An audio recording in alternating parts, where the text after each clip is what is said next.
Welcome back to the Hamish Handyman. I think this is episode number 4. I had in mind today that I was going to show you how to assemble the Sukkah panels and screw them together.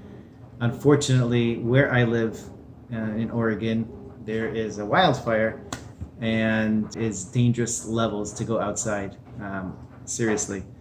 So we are going to do an indoor, and I'm going to show you how to wire things up electrically for your sukkah. So first of all, a disclaimer, I am not an electrician. I have dabbled in electricity. I've run a lot of wire, but I am not an electrician. I hope that what I share with you today is sound and is safe, and I do believe it is, but that's a little disclaimer. So first of all, I love to use a timer. My first thing that I'm going to plug into the wall is going to be the timer, and then everything, unless you may have something else that you don't want all at the same time. But generally, I think of when you're at nighttime, we want all your lights on.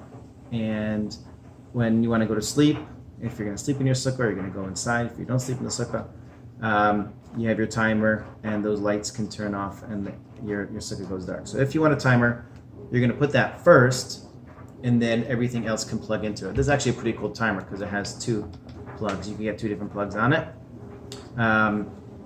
Your timer, no chidushim there.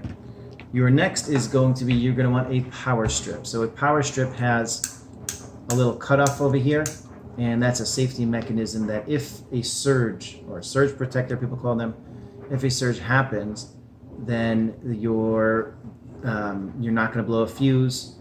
It'll just trip this. Your lights will turn off, but you won't do any damage to your home or to back at the box, and that's a good safety mechanism. I strongly recommend it.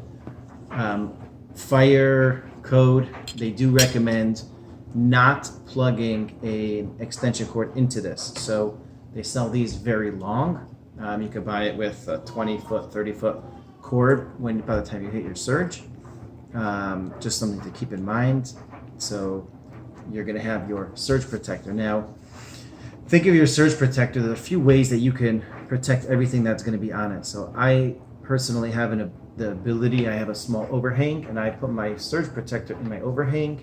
It goes to my house, and my lights, the cords on the lights are long enough that they're able to come to my surge protector under that overhang. I barely have to worry about any water coming to it. That's number 1. Number 2 is you want to think of your surge protector kind of like a little mini umbrella. So if my surge protector is upside down like this, then if water comes on the top, it'll rain off and run down and away from the electricity. I don't have to worry about if I put it like this, then when water comes, it's going to be pooling and sitting on those electrical connections. That's not a great idea. The one more piece of advice is if you think about your cords can act as a little channel for water to run down. So water will cling to it and run down. So if my cord is higher than my surge, the water can run down and then start pooling on my surge protector. If I do a small dip, then my water will come down. It'll drip off over here, and then it'll you have a little bit of a higher, or your wires coming in from your lights. You do a small dip before it comes to your surge protector, and that will run off. So now that takes us to how do we button things up so that way no water is going to get in there, even if we're sticking it underneath things or in a safe way.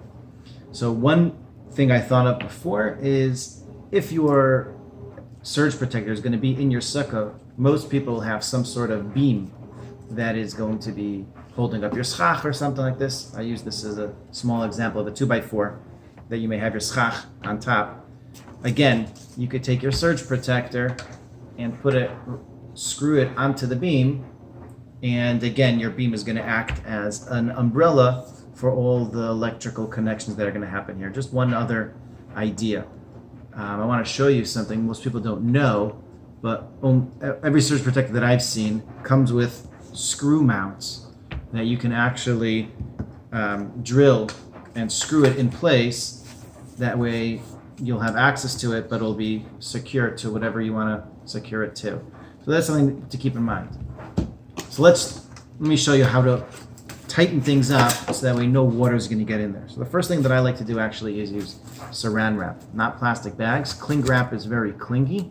That's why it's called cling wrap. And it only takes a few wraps around your serge.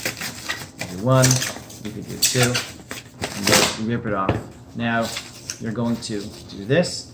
If you want to really go crazy, you take a blow dryer and it'll shrink this really tight. Now watch what I can do. This is all, there's no water that can get in here now. If you want to go a couple extra rounds around, that's fine. You take your plug and you click it right in. So you have a nice tight connection right there. I'm going to show you. We'll plug it in. And I didn't turn on the surge. There we go. You got to make sure that little button is pressed on. So now I have this and it's nice and tight, but you could go one step further, and that you take a little bit of electric tape. Electric tape is waterproof, and that's going to work really well.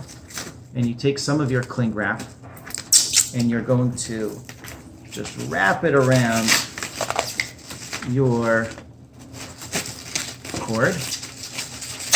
I'm going to rip it off there, and then you just make it nice and tight. So you could tighten this up as good as we can. Tighten this up as good as we can, and you can see it's pretty good like this. Then with your electric tape, any connections, I would be a little bit nervous. If water would run down, it could seep in there. You don't need a lot of electric tape. All you need to do is around those little seals. So I'm gonna go around once, and that's it. Give a yank. There's no water that's gonna be able to get in here. Everything else is going to run right off. It's plugged in with a layer of saran wrap underneath it. And then you could go down your line. Your lights, your rope lights, if you have rope lights or something fancy on the wall that, has some sort of lights.